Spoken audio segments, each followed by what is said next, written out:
Welcome to the podcast Leger om livet, or Doctors on Life, as we say in English. Today, my guest is Jason White Birkevold Liem. He has a Master of Science in Clinical Psychology and Cognitive Sciences, and is dedicated to helping individuals and teams build resilience, leadership, and personal growth. With over 20 years of experience, he focuses on practical brain-based skills that support effective self-management, communication, and leadership. He is also the founder of Mind Talk, a program that is designed to help people navigate challenges with greater confidence and clarity. And he is also the host of the podcast It's an Inside Job, a go-to podcast looking to enhance coaching, communication, and collaboration skills. Welcome, Jason. Thanks, Annette. It's a privilege and an honor to be here. We met, I think it must be like almost a year ago now, the first time we met. Yeah, it was it's clocking 12 months, yes.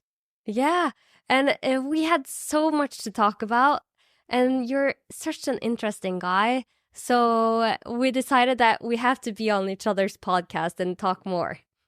Definitely. Just to backtrack, I had you on my show, and it was a fascinating conversation. I mean, it was a conversation, it was an interview. It just organically flowed, and I think we touched on a lot of important points that go to what you focus on in life medicine and such, or lifestyle medicine. Yeah, and then it's so interesting to learn from you because you have, after so many years of experience, you have so much knowledge that I really would love to share. But before that, what is your job? What's a normal day for Jason Liem?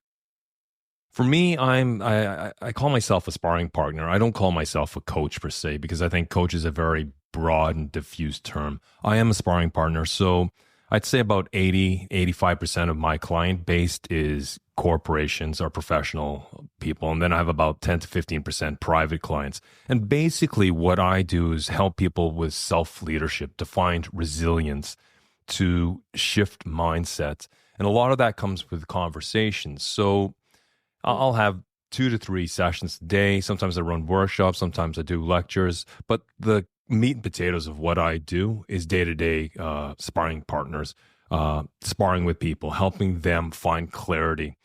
And a lot of the times, Annette, what that does is that in our conversations, or my conversations with them, they will tell about the change they're moving in, the complexity or the challenge.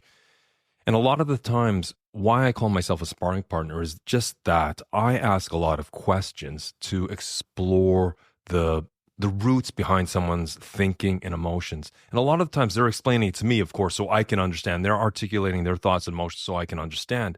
But for a majority of my clients, it may be the first time they've actually spoken their thoughts out loud or addressed their emotions out loud. And again, they may have done that before, but this is a special context because I'm not a friend, I'm not a family, and I'm not a colleague per se.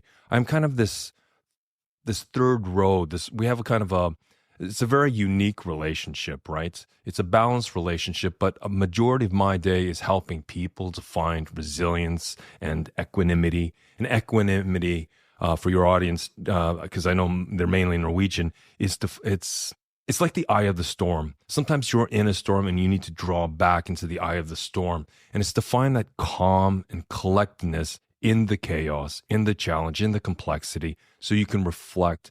And so that is my day-to-day.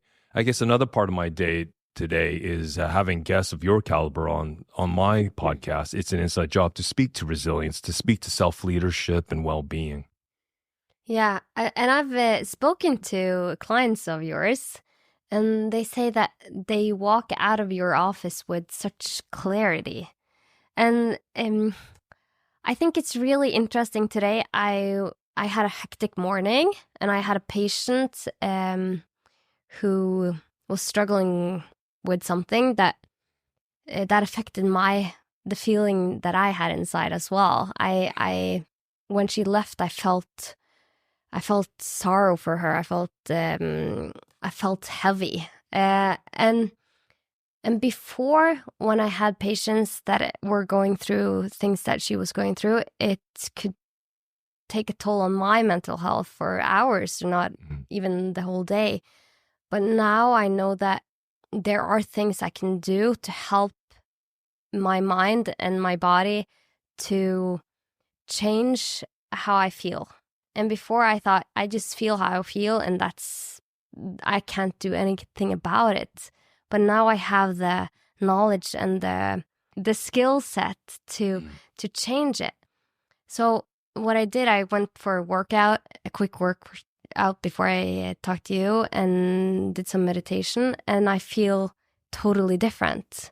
And I think it's so interesting that you can change how you feel by doing effective skill sets to change how you feel. And that's what I've gotten to know that you're really good at. But why? Why are you so dedicated to this? Why are you so interested in this? That's a deep question, and it's a very profound question when I talk about it. Because for me, one of the greatest values I'm driven by is to be in the service of others.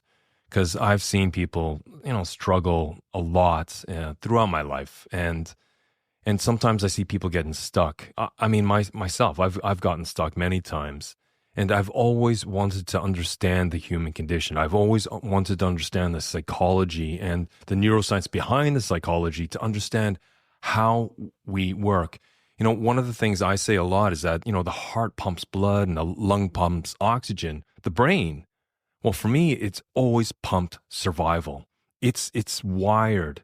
It is wired. This wetware we carry in our skulls, it's wired for survival. It's constantly looking for dangers and threats. But the thing is, in modern times, there's really not a lot of real threats. They're more perceived threats that we see something and we think it's a threat, or our brain interprets that. We don't make the fine distinction between the two. And why I'm driven to do this is that, like you said, the couple of clients you've spoken to have said they come out with such clarity. I thank them for that feedback, but they are doing 98% of the heavy lifting. It is they who have to live their lives. It's they who have to face the complexity and the challenges that are their lives. What I do is I am a catalyst to help speed up, moving them from a reactive mindset and a reflective mindset. And so back to the root of your question, the reason I do this is that if it, to some sense, it is selfish, because I feel good about myself if I can help someone move towards that. Obviously, I don't help people with, I'm not a medical doctor by any means. I am someone who's intimately knowledgeable with the brain, and that's obviously my education, but that was a couple of decades ago, just to age myself. But a lot of it is just a passion to understand the constant dynamics of the science of the brain and the psychology of the brain. And to take that and to employ it to help people, for me, that's the greatest motivation. Yeah, because you focus on something you call cognitive hygiene. What do you mean by that? Well, cognitive hygiene it's the ability to have self-awareness. And self-awareness is being, obviously, it's being in the present, it's being in the here and now. And it's understanding the narrative that our brain is giving to a situation. Because the brain is a storytelling machine. And that storytelling machine is that most of it is automatic. It's unconscious. So I walk into a situation, my brain tries to make sense of that situation by creating a narrative. And 95% of the situations we all find ourselves in lives are mundane, they're routine, they're day to day. But so you don't need so much cognitive hygiene in that sense. What I mean by cognitive hygiene or mental hygiene is to look at your brain when you are in a tough situation, a challenging situation, or a situation filled with complexity and uncertainty. It's to have self-awareness. It's to step back and to understand what that narrative that's running through your brain. Because our brain, it always has positive and noble intention. It wants to do the best for us, but sometimes it can take a tiger a paper tiger and make it actually into a tiger. It's a perceived threat. And cognitive hygiene is to understand that, we don't have to believe every bloody thing that our brain spits out. And by stepping back, understanding the narrative, and being cognizant of the actual sentences, what we're telling ourselves, that empowers us because it means we can shift the meaning we ascribe or give to a situation. And as you said, after meeting with your patient, you felt that emotional contagion that sat with you. But part of cognitive hygiene is going out exercises, burning out that cortisol, burning out that adrenaline, right? Metabolizing it out of your system so you feel better. But it's also sometimes sitting with yourself and just saying, okay, why is my brain saying this? Because cognitive hygiene is something back to something I call the human operating system. And that goes from head to heart to hand. It's a cognitive behavioral explanation, but our thinking, the narrative, drives our feeling, right? And that feeling drives our doing, our behavior, how we either engage or disengage with the world, how we either approach it or avoid it, if we assign pleasure or pain, right? And a lot of it comes down to perception. I hope that kind of answers your question. That was kind of a convoluted answer. I think this is so interesting. But how do you apply mental or cognitive hygiene in life? How do we use this knowledge to get to feel better? Well, as I said, I think the first thing is self-awareness, right? It's understanding. I think self-awareness is one thing. It's understanding what your brain is defining as a situation, right? And it's then changing it to something that is more helpful. It doesn't have to be positive, because sometimes we find ourselves in a bad situation, and any way we cut that situation, it's bad. So it's about having a constructive, reflective mindset, something that empowers us. And how we do that is to focus on pretty much three things. It's focusing on what we can control, what we can influence, right? Because the brain itself, it's a storytelling machine, but it tends to only focus on one thing at a time. That's why it's not a good idea to drive and speak on the phone at the same time, right? That's just, don't do that. It's like drinking and driving. So one thing is to focus on what we can control and influence in that situation. The second thing is to focus on what are we certain about? What are the facts? Don't base ourselves on the assumptions of what we believe or what we think someone's going to say or what we think is going to play out, right? Because a lot of that times it's based on that survival programming I was talking about before, where our brains have something called the negativity bias, which means it tends to focus on the threats and the dangers out there, right? Yeah. And it can turn that, as I said, a paper tiger into a tiger. So the one thing is control, focus on what you can control and influence. The other one is, what are you certain about? What are the facts as you know it? And I think the third one is very important. It's the difference between action and outcome. If we get too fixated on the outcome of what we want to happen and we fall in love with that particular permutation of some sort of solution, well, in English, we say kill your darlings, meaning don't get stuck on one outcome. It's okay to spend 20% of your time, Aneta, focusing on the outcome, because that gives you direction and orientation. But what I tell a lot of my clients is like, and with myself, when I'm facing challenges, spend 80% of the time on your effort and your actions. Because if you can focus on effort and actions, what you can do about the situation that you're moving into or the challenging situation you find your life in, that gives you a sense of confidence, because you feel a sense of agency, you feel a sense of autonomy over that situation. And if you focus on what you can control and influence again, well, then since the brain can only focus on one thing at a time, Aneta, that means you're not focusing on all the uncertainties and going down the rabbit hole of speculation. You're talking about strategy, and that's a very strong cognitive technique. And you're focusing on certainty. Well, that's on the facts. This is the facts as it is. I'm not coloring it. And sometimes those facts may be scary. It is. And there's no doubting that. I'm not saying this is an easy cakewalk, right? It can be challenging, but it's to find the courage and the confidence to move through that. I hope that can answer. I mean, there's a lot more techniques we can explore, but that's kind of the crux of it, the main sort of the kärna, the core of it. Yeah, because what you're saying, we have a negative bias because our brain wants to survive.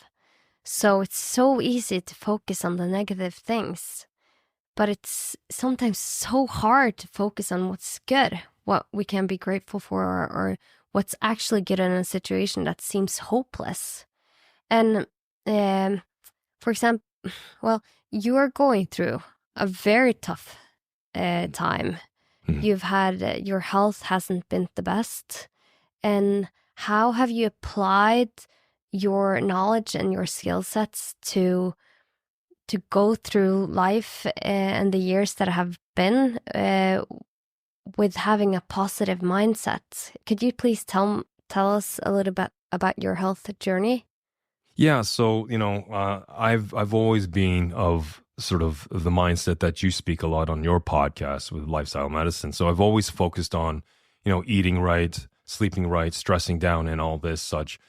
But I discovered a while back that I had an autoimmune disease of the liver, and that was kept in check. I had regular checks, and everything was going fine. I live an active life, and I have an active life now. But 12 months ago, I was diagnosed with cancer of the liver. And the diagnosis was kind of sketchy. They didn't know. They said, Jason, you're going to have to go through 10, 11 months of chemo. You've got to just show up every day. And we don't know how it's going to show up, but hopefully the chemo has a positive effect on you. And, when I got that news, it's like, okay, I got derailed, like anyone would get derailed, right? And I had to think, okay. And again, I had to focus. I had to implement all the cognitive and emotional tools that I know on myself. I logically came to peace with it, but emotionally coming to peace with something, that's a whole different ballgame. That's a whole different complexity. But if you can get logic and emotion lined up, then you're in the sweet spot. So it took me time. I didn't know anything about chemo or cellgift. I didn't know what the treatment was like and such. They informed me, but unless you get the experience, you have no cognitive map. So I was dealing with a lot of uncertainty. So I've been riding this train for, I guess, 10 months now, 10 and a half months. Positive thing is that the chemo has had a very good effect, and I will have a clean bill of health probably in, let's say, a couple of months. So I'm very thankful to all the doctors and nurses and medical professionals at Rikshospitalet in Ullevål. Great people, great gang. But anyways, above and beyond that, through that whole time, I was going up and down hills and valleys. And, when you get a diagnosis of a cancer and the doctors really don't know how this is going to play out, there's many forms, obviously, this. I had to come to peace with it. I had to stop sort of this wishful thinking or asking myself, why did this happen to me? Why did this happen to me? Yes, I defaulted to that. But, that didn't help me. That was actually driving me into the ground. It was actually derailing me. And I know this. So logically, I made peace with whatever happened. And so I didn't think about the outcome. Honestly, I didn't. I had a constructive outcome that this is healthy I want to get. I want to get back to my running and my climbing and all the other activities that I do. And to some extent, I do that, but hugely reduced. But I just focused on the day to day. My father used to say to me, he says, Jason, you can have a bad day. You can have a bad week, but it doesn't mean a bad life. And so what I had to do, Anetta, as I said, I needed to make peace with what has happened to me. It just happened. It's not like the gods, lined up the stars to penalize Jason. No. As we say in English, excuse my Canadian, but shit happens. And it happened to me, and I just had to deal with it. Emotionally, you can ask my wife. It was a roller coaster for me, right? I've cried, I've wept, and I'm thinking, but that's cathartic. That is very healthy. And so I found a strength in vulnerability in sharing with my wife what I was going through and such. And that empowered me. That allowed me to feel the courage. I didn't have to carry the burden.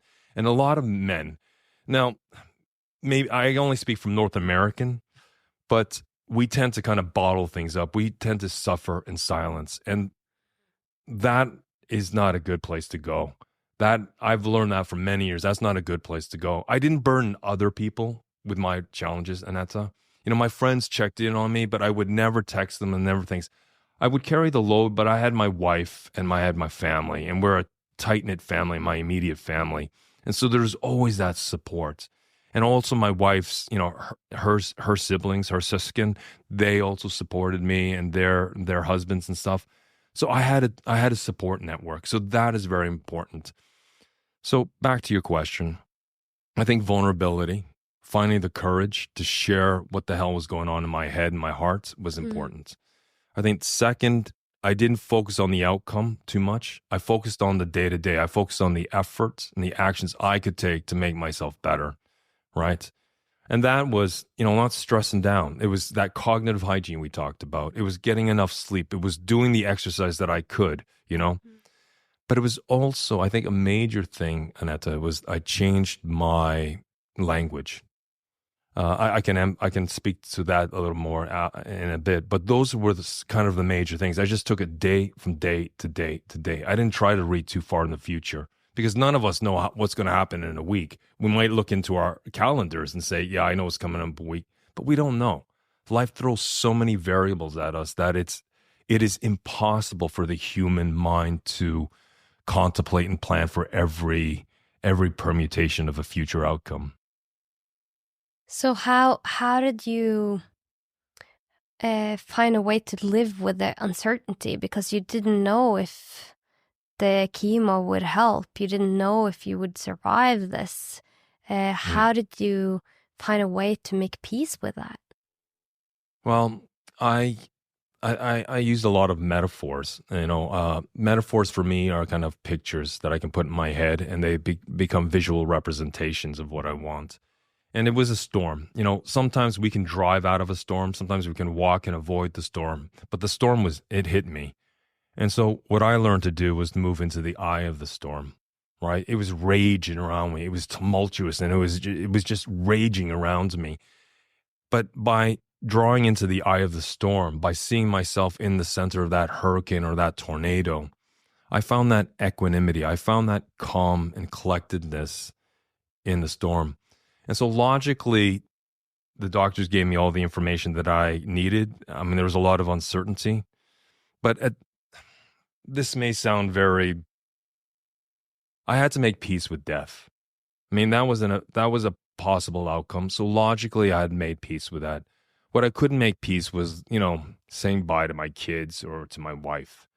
And so that I still haven't been able to do. But logically, I had made peace with, a certain outcome that could play out. But that wasn't the outcome that I was entertaining. My outcome was getting back on my feet, going climbing again, going playing golf, going running, jumping on a plane to give my workshops and to lecture on what I do. And that was the goal. And that was constantly what I had on my radar. That was my outcome. But I constantly focused on actions and efforts that I could do things, right? Making sure I was eating properly, making sure I was getting the exercise that I needed to get, making sure I was sleeping properly, making sure I was constantly cleaning house upstairs with this mental hygiene. There's probably a lot more under that, but I was also very cognizant or conscious of the language I told myself, right? Because language triggers different parts of the brain. So being aware of what you tell yourself has been very important for you. Yeah, one of the things that I've learned, through this podcast and through doing what I do, through my podcast and interviewing people of your caliber, is that language is very important. And so I started speaking the language. So we've talked about self-awareness, but I think the other language that I wanted to adopt was that of self-compassion. I showed compassion for everyone else, my clients, my family, my friends, what have you. But I think like many of us, when I was down, sometimes I'd give myself a boot in the head. So I thought, you know what? I'm done with that. I don't have to be whatever sick definition of what a man is. I trashed that because that wasn't working for me. So I embraced vulnerability. I found the courage in sharing that, but also the language. What do I mean by that? There's a sort of an energy choice language that someone taught me once. She was actually a guest on my podcast, and she said, Jason, we can start with I should or I have to, I must. right? Or I have to, I must, right? Where there's this duty, I have to show up. Like, you have to pay your taxes, right? And then there's the next one. She says, I should do this. I should do this. And that, she said, was laden with guilt and shame, right? I should do this. And if we don't do it, we have this bad conscience, this dårlig samvittighet and such, right? And then the next one, she says, you can say, I could. And that's talking about possibilities and opportunities. So you strip away the guilt and the shame, right? So I could do this. I could do that. And that started where the level I started going. But the next one up on top of that is like, I want to, I wish to, I would like, I vill gärna, whatever, I önskar mig. And that's also what I started adopting, right? Because language is the narrative that we tell ourselves, right? The head to the heart to the hand. So it becomes part of the narrative. I became, instead of a passive reader of the narrative going through my head, I became an active writer of that narrative. And the other thing, so you could say, I wish, I want to, but there's even one higher than that she taught me, and that's I get to. And I get to go for a walk. I get to spend and eat dinner with my family. I get to cuddle my cat. I get to look out I have a beautiful view from Nordstrand over the Oslo Fjord. I get to do this. I get to help clients still. I get to run a podcast. And I get what that does. It puts you in the present moment. It is laced with gratitude. You are thankful for what you can do right now. It puts you in the here and now. And that triggers what I always think is powerful in self-leadership. And that's is self-awareness. And if you have self-awareness and you couple it with self-compassion, this language I've talked about, then that's an amazing combination that puts you in.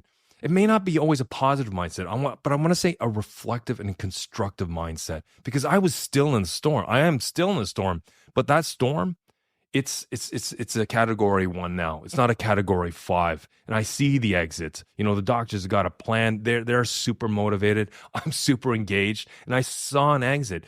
But mindset is a lot of things, because what we think, it triggers a pharmacy. We have an apotek, we have a pharmacy in our heads and in our bodies, right? What we call modulators and transmitters and hormones. But how you think will trigger how you feel. And I want her to feel strong. I want her to feel on top of things. I didn't want to feel like a victim.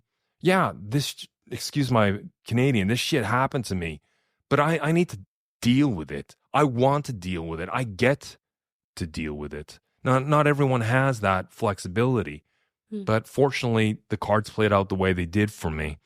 And I think the third thing, Aneta, on top of self-awareness, self-compassion, is a term we use in English called self-efficacy.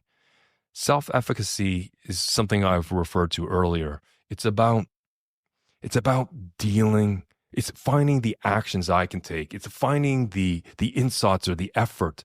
What can I do to control the situation? What can I do to move forward? Because then that gives me a sense of control. That gives me a sense of confidence. Not overwhelming confidence, but that sense of agency, autonomy. That means so much to the human condition, to the human psyche. A long answer to your question, but hopefully I got to it. It's so inspiring to listen to you. Do you think you would have been able to, you've been working while you've been on chemo, while you've been having your treatment.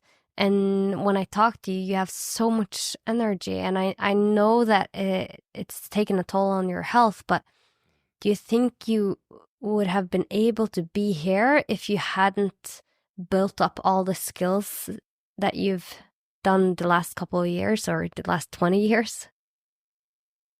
That's a very profound question, and let me take a shot in the dark, because I yes, all the skill and the knowledge has helped me, but I think what really gave me buoyancy during this time is to help others to help themselves.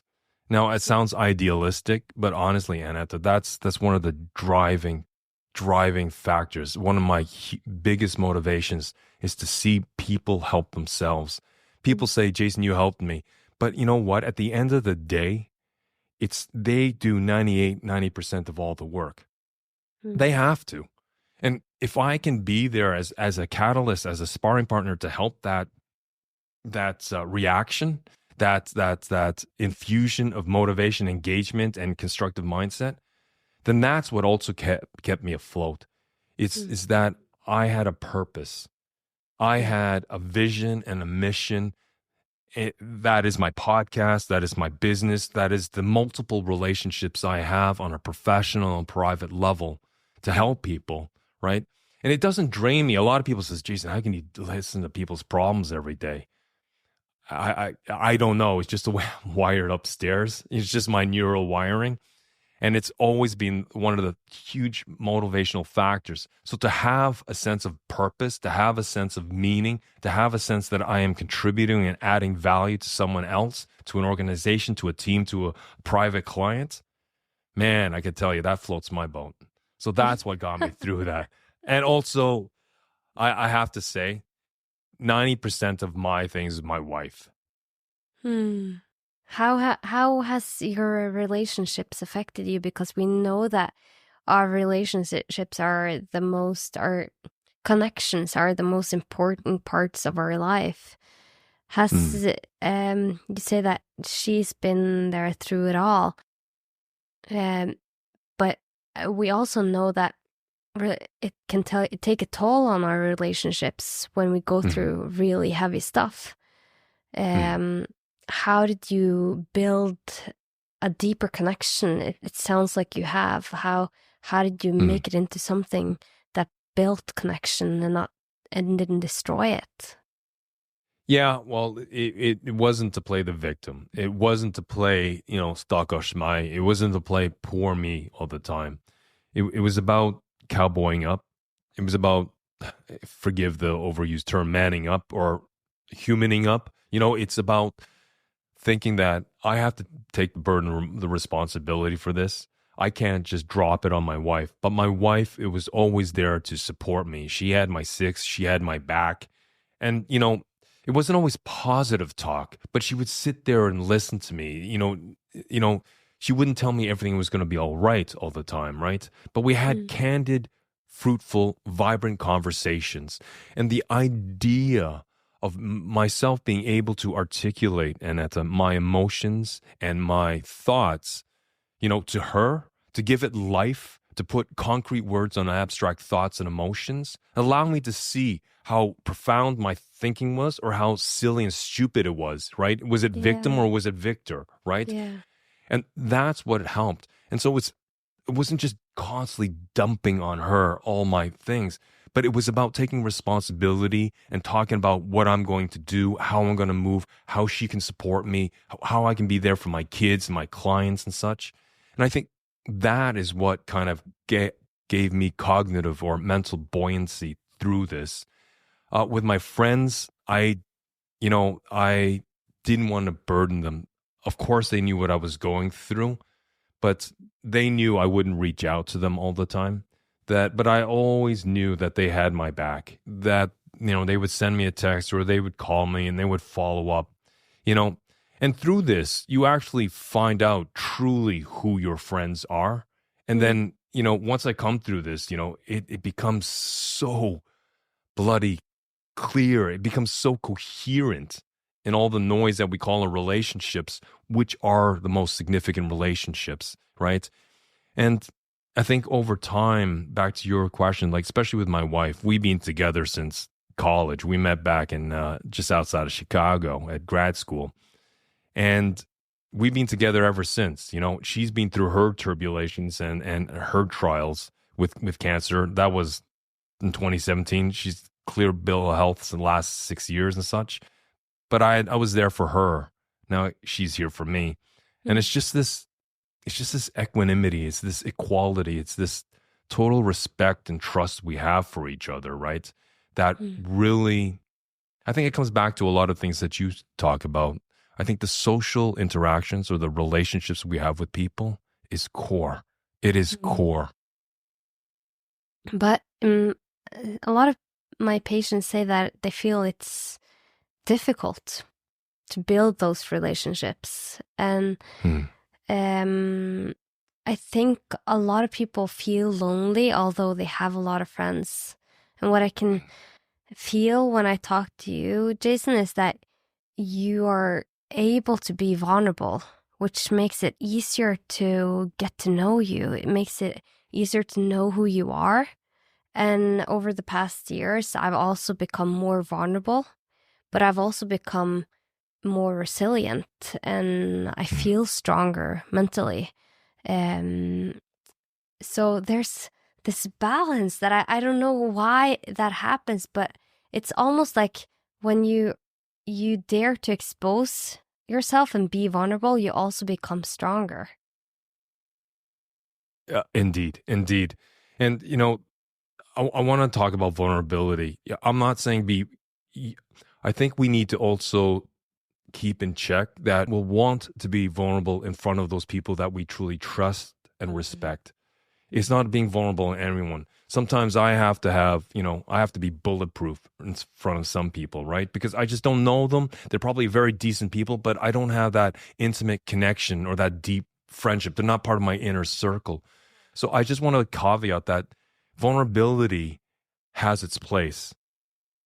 And if you can be vulnerable with those that are close to you, that you trust and respect, and you know they've got they've got your back, then it becomes a strength. Because if you're vulnerable to everyone, then that actually could be your Achilles heel. Because unfortunately, and I think we all know it, that there are nefarious people out there. There are people with ill intent sometimes, and they don't always want the best for us. And that may show up as gaslighting or passive aggressive behavior. So I just wanted to put the caveat: vulnerability is an important skill into finding inner strength, courage, resilience. But please make sure it's around people you really trust and respect, and that goes both ways. Important. Thank you for sharing that. We talked a little bit about resilience now. Could you explain to me what resilience is and why you're so interested on the subject and helping people and helping your clients build resilience? I think resilience is not always bouncing back from setbacks. That's one definition of it. I have some clients that are very successful. They have achieved a lot, but they don't know how to handle the success. They don't know how to handle the achievements, right? And so resilience is also understanding that. So resilience for me is not something you're always born with. You may be born with a certain amount, but resilience is a skill that needs to be honed. It needs to be sharpened. It needs to be built and strengthened. And that only comes from experience. And I think what's very important, again, it's back to that ability to have self-compassion, because resilience shows up in many different ways. And if we learn to have self-leadership, to lead ourselves through tough times, good times, what have you, to understand our own sort of psychological makeup and how we react and how we emote or how we feel about things, that is resilience. Having that self-awareness. Then, because resilience in itself is like a superpower, right? If you can hone it, if you can learn from your experiences, whether they're good or bad, and then you take time to self-reflect, you take time to understand the lessons, learn the insights you've gained, not in every situation, but those situations that have challenged you, that may change you or have a deep complexity to it. Resilience means that we sometimes fall down, but we can get back up. My father used to say, Jason, you could walk out into the ocean, right? And the waves can hit you down, and you get down and you can get back up, but they'll hit you down. But at some point, physiologically and psychologically, you're going to get worn out. He says, why not just take a few steps back up the beach where the tide is just rolling over your feet and not knocking you down? And so resilience for me, again, I work with a lot of metaphors, so sorry if I'm overusing this, but to extend that's what resilience is for me. It's stepping back. And for me, in my health journey, if you want to call it that, my sojourn, it's to move into the eye of the storm. And resilience is just that. Sometimes I'll have a really shitty day in it, and I feel bad, and I self-pity and whatever. Fine, that's okay for a day. But step back and learn from it. How can you have a better day the next day? What did you learn about yourself? What was parts of how you showed up to that situation that you didn't really like, right? That it is part of me, but I don't want to see that much again. I want to see the more constructive, positive, resilient side. And so resilience is just that for me. It's honed and sharpened through experience. But the only way we can have experience is to take time to be self-reflective, to learn from the lessons that situation has taught us, and to draw insights, and then to take those insights and then put them into action. For me, that's what resilience is, and that's how I show up for my individual clients or their teams or organizations.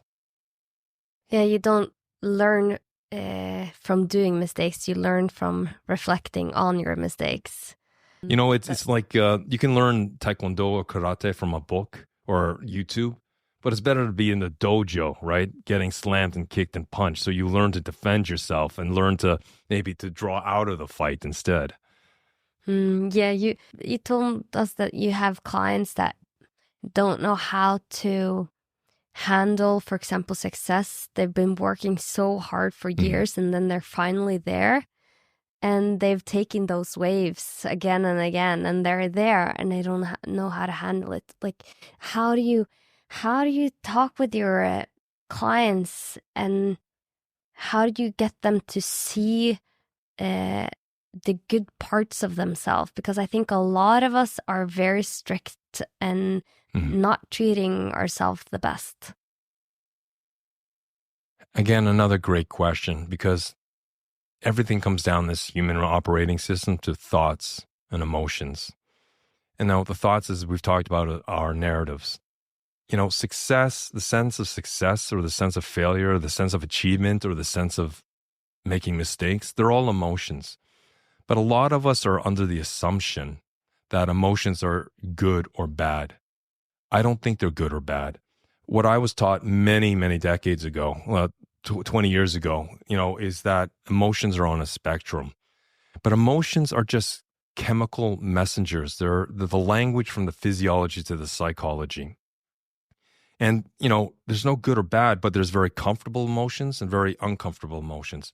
But all emotions serve a purpose. They're trying to communicate something. And if we take time, for example, if a client is feeling success, or they're feeling that this was just luck, or that I shouldn't deserve this, or whatever narrative is going through their head, well, I'll say, okay, what is the emotion you're feeling? Well, I'm feeling that I shouldn't have earned this. I feel I was just lucky. I feel that why should I have all this and everyone else is suffering around me, or everyone's struggling around me? Okay, that's a valid emotion. So first you have to validate the emotion, right? But then I ask them to operationally define that emotion. And so they start with one word, which is like a headline in a newspaper. But when I ask them to write me out the article of how they operationally define how they're feeling, that's when we start seeing the roots of why they feel a certain way, or the reasons they feel a certain way. And it's through exploration of that is then I help them to figure out how to reframe that experience. So it's not some sort of detrimental definition or narrative that's going through their head, that they're just reading it, but they become an active writer of that story, right? They can change it. And that is one of the most powerful things that any of us can do. Back to resilience, is reframing a situation, because sometimes we don't have the power to change the situation. Life is what is life. This is what you have. Let's say success, right? Or failure, or whatever it is. There's a situation. You may not be able to control or influence that situation, but what you have the power to do is redefine or reframe or reattribute the meaning you give to a situation. And so back to your questions, when I have a client who has success and he or she's feeling guilty or shameful or whatever it is about it, we explore the emotions. I get them to articulate the emotions till we've got a clear, concise definition in tangible words. And I might write it on a whiteboard or whatever it is so they can see it. Then I'll ask them straightforward. Is this working for you, or is this working against you? Is this serving you, or is it serving against you? Is it helping you, or is it hindering you? Most of the times it's like it's hindering me. It's not helping me. Right. Okay. So what would you say to a friend right? For example, taking a different perspective. And through this, we develop vulnerability, we develop self-compassion, and we find ways to redefining it. And that reframe is, I have to say, perspective is everything. If you can change your perspective, you change how you engage or disengage with life or the world around us. But how can, let's see, I have a listener now that wants to change the perspective they have on, let's say they have the opposite of success. They fail the business. They don't feel like they deserve success. They feel like they're not good enough. They feel like they're a failure in life. And how do you change their perspective? Because it's so easy to go into this victim mode. Well said. Yeah, indeed. And so there are a number of different ways, right? So if I have a client who's, they're showing up with imposter syndrome, or they're feeling that they're the outsider, or they are the exception in a negative way, or that they just don't have the intelligence or the body or whatever it is that they're fixated on. Let's say they feel they're just a failure. Most of the time, what I will do, because they get so fixated on that one slice of that pie of that's their entire life. What I start doing is that we start exploring other aspects of their life, right? We start exploring other aspects of life. And I'd have to say, in almost every case every client that comes to me, I find, or they find, that they are actually successful in another part of their life. Right? And it's not always financial success. Maybe they're really successful with a couple of relationships. They have a really couple close friends, or they find that they're very good at one sort of thing, right? And then it doesn't matter what exactly it is, but I ask them, okay, what do you tell yourself when you're doing this, woodworking or plumbing or climbing trees or whatever, basket weaving? I don't care, right? What is it that allows you to feel this way, this sense of success, or this sense of achievement, or a sense of just feel good about yourself? Well, Jason, it's this. Again, I explore the operational definition. I explore the rules or what they tell themselves. And a lot of times, Annette, what I find is that they don't have to relearn anything. They can just look at one aspect of their life and copy and paste it. And of course, they have to create maybe a more bespoke narrative, more tailored narrative for that specific thing they're trying to work on, where they feel they're a failure. But a lot of the times, it's through this cross-fertilization of different experiences from different aspects of their life. That becomes the foundational, the grundlag, the foundation for them to build higher, right? I'm not saying this is not a light switch. This is a dimmer switch. It takes time to build up that belief in oneself. And it comes down to reframing. And to be conscious of your thoughts. It's so easy to not be conscious. You just to go on autopilot all day. But be conscious about the way you're talking to yourself. And how do you teach your clients how to be conscious of their own thoughts? Because many people haven't even thought about that. I was 25 before I even thought that I had a conscious. Yeah, again, it is a very profound question, but we don't have to complicate this thing. So it can be very simple things. So if I have someone who wants to be more constructive with themselves, they want to speak to themselves in a better way, right? They want to be more uplifting. Sometimes I'll ask them, okay, I just want you to buy a pad of Post-it notes. You don't have to write anything on the Post-it notes, but what I want you to do is I want you to go to your bathroom mirror, stick a Post-it note there, where you put your car keys or your house keys, put it there. Where you put your computer, put it on your fridge. And every time they see that Post-it note, pink, yellow, green, whatever, it's a concrete trigger for them to be self-reflective, right? It allows them to be in the here and now. And every moment is about managing moments. It's about spending just 30 seconds. When you see that Post-it note, it's like, oh yeah, be self-aware, right? Show some selvinsikt here, right? And so there's 3 things to managing any moment. What am I thinking right now? What am I feeling? And what am I doing? Maybe you're having a great time. Maybe you're just sitting on a bus right? And you look down, you see your Post-it note on your bag or whatever, right? Or in your phone. And you're thinking, okay, what am I thinking? Well, I'm just thinking about what I'm going to make for dinner tonight. What are you feeling? I'm just enjoying the ride. I'm just kind of contemplating. I'm kind of relaxed. What are you doing? I'm self-reflecting. I'm just sitting here, right? Looking out the window or whatever. But by managing moments more and more and more, this is how I help clients to do it, right? And all of a sudden, through this low-tech analog way of approach, you build this habit, you build this mental habit. It's like you become better at being self-aware, right? Yeah. You can't be Yeah. self-aware all the time. That's just completely impossible. So it's like being happy all the time. Yeah, good luck with that. Yeah, what I do in my own life is when I transition to somewhere, if I'm leaving, going out the door, or getting into some place, when I put my hand on the door handle, I think about how I'm feeling. Or if I sit down somewhere or I sit in the car, I try to, you really can build up a skill to be aware. And this took me some time, but now it's a habit. And when it's a habit, you don't use a lot of effort doing it.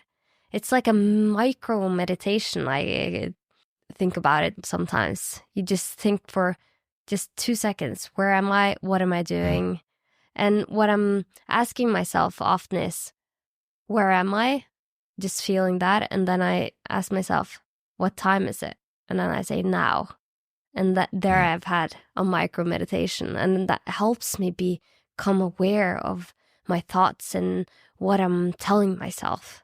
Because if I don't take those check-ins, I find myself in the evening that my thoughts have been racing all day and I haven't really been present. I think that is so important because, being self-aware is just another type of habit, right? It's just another type of physical or mental things, like learning a language. You practice enough, you become fluent and adept at that language. A lot of the times, like we might brush our teeth, right? We usually just use our dominant hand. But what I tell people, becoming self-aware is like brushing your teeth with your non-dominant hand. It's kind of awkward. You kind of bang your gums. You don't really brush them that well. But you keep doing it. You will become much more skilled and adept at brushing your teeth or writing with the non-dominant hand or what have you. So sometimes when I'm scrambling eggs, when I'm mixing eggs, right, I'll use my left hand instead of my right. And you can see how awkward it is, right? But now I'm actually quite ambidextrous, or I can use both hands doing making eggs. Not so impressive. But self-awareness is just like that. It's just practicing. The more you do it, the faster it will become a habit. And it will be easier to be content with life, I think, because it makes it easier to manage life in a way. Well said. Because, the thing is, it's best to practice it now, right? It's best to practice it when things are, maybe everything's an even keel. Life is not throwing too many curveballs at you and everything seems to be kind of okay. But it's in that crisis situation. If you've been practicing it for a while, then you can draw upon that as a cognitive tool that can really help you through some of the most dire circumstances that we can sometimes find ourselves in. It's like practicing any martial arts, right? You learn self-defense, but you're not going to, all of a sudden you're confronted by some idiot in the streets and you need to defend yourself. But if you haven't learned self-defense, how are you going to protect yourself, your family, or your kids, right? But if you've practiced over a time, then you can draw upon that skill to either back away from the confrontation or to protect yourself and your family from that confrontation. But that's what self-leadership is also like, right? If you're practicing what you're doing, and that's with self-awareness, then when you are in some sort of tumultuous or turbulent situation, then you can draw upon that superpower because you've developed that habit over time and practice. And it's just something you do. Yeah. And it takes practice, but it's so worth it. It makes it's been so meaningful in my own life. But Jason, it's so interesting to talk with you. What do you think are the most important life skills? If you could tell your kids 3 life skills, what would they be? I think the one what we just talked about is self-awareness. It's finding yourself in the present moment and the ability to manage moments, to understand thinking, what's the narrative going through your head, right? Be conscious of that. Feelings, right? That's the other one. Understand, what is the feeling trying to communicate to you? What is the message that your chemical messengers from your physiology to your psychology is trying to tell you? And what are you doing? If we can become cognizant and conscious of managing moments, that is, I think, the most powerful thing that can move us from a subjective storm to an objective perspective, from a victim to victor mindset, right? From a serf to the master, per se, right? I think the second thing is to understand that your brain is an organ. And that organ pumps survival as the heart pumps blood or the lungs pump oxygen. And that everything that your brain does has positive intent. But sometimes the way it does it is counterproductive. It's based on millions of years of old programming, survival programming. And what I also suggest is there's a difference between the brain and the mind. The mind is that consciousness, that thing that we call me. And by able to have self-awareness, to manage moments, we can train that brain to serve us and not serve against us. We can create new habits that are not uvana or bad habits, but good habits. But that takes time. I think the third thing is it comes back down to the stories. We don't have to believe every bloody thing our brain pumps out to us, because although it has positive intent, it can take sometimes a perceived threat and make it into a real threat in our heads. And so instead of being a passive reader of that narrative, we can become the active scribe or the active writer of that narrative. And if we can put those 3 things together, I think that those are skills like swimming. You know, if you learn to swim, that's a life skill that can get you out of a lot of situations. So can sort of this cognitive hygiene, if we can put a title on it, can help you.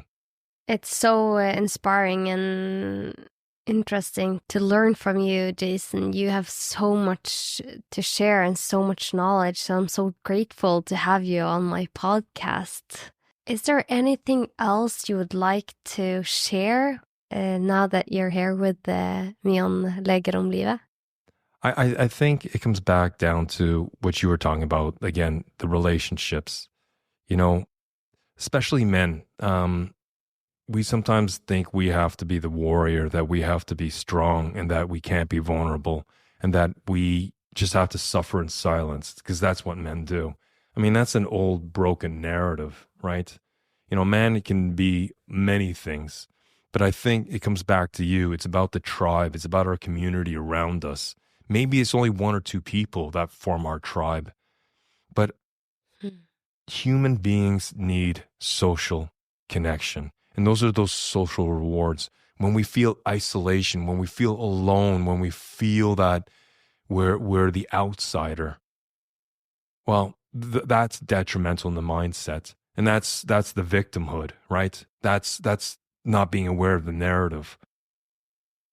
You know, find those relationships, nurture those relationships, whether it's your kid, your significant other as your wife, your husband, your boyfriend, your girlfriend, your clique, your tribe, your community. Enrich it, spend time with them. Yeah, just reach out. Because I think, you know, as hard as the journey has been for 11 months for me, the last, let's say, year, and now I see a way out. If I didn't see that way out, you know, just 3 months ago, 2 months ago, 1 month ago, but now I do. But in those dark times, in that eye of the storm, it was my friends, my family, my wife especially, that's where I drew strength from when I ran empty myself. Thank you so much for sharing that, Jason. I'm so happy to hear your health is getting better. And I know that your clients say they can't survive without you. So I know that you have a lot of people that feel like you're a very important person in their life. So thank you for the work you're doing, and thank you for sharing your knowledge. And where can my listeners reach you, and how can they find your podcast? The podcast, thanks for that. The podcast, it's an inside job, and we tend to share stories on and skills of resilience and leadership, self-leadership and well-being, and all the things around that. So that comes out Mondays and Fridays. It's a pet project I love. It's a labor of love. They can also find me at mindtalk.no. It's just my website. I'm actively more on LinkedIn than anything, but Mindtalk is where they can find me. Thank you so much. And for the listeners, if you feel like this is an episode that will help others, please share. That's how we can spread the knowledge. And you can find me on Annette Dragland everywhere. And that's it for today. Thank you so much for joining me today, Jason. And it's been a blast. And thank you for having me on your podcast and the platform. And hopefully some of my ramblings will help someone. I know they will. I know they will. Thank you so much. Thanks, Annette.